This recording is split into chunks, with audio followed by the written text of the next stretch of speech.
Alright class, so this week in lab what we're going to be doing is basically just doing a bunch of different chemical experiments. So the materials that you'll use, we've got 9 different solutions here, they're all labeled.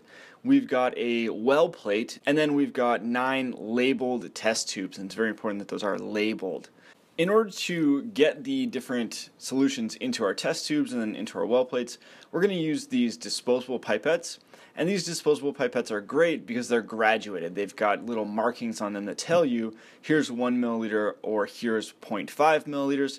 Those will be really useful as we do the chemical experiments. Now what you're seeing me do here is measure out 5 milliliters. So when I read my procedure, it tells me that I need about 5 milliliters of each of these solutions into each one of the test tubes.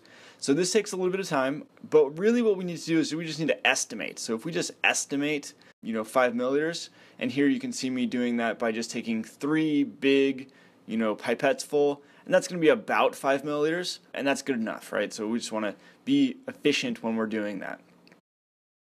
The last thing that we're going to do is the actual experiment. So in the well plate, that's where we're going to do the experiments, I want to fill my disposable pipette to about 0.5 milliliters and then dispense that into one of the well plates, and then basically just mix the other, whatever chemical you're going to use, mix that into the same well plate.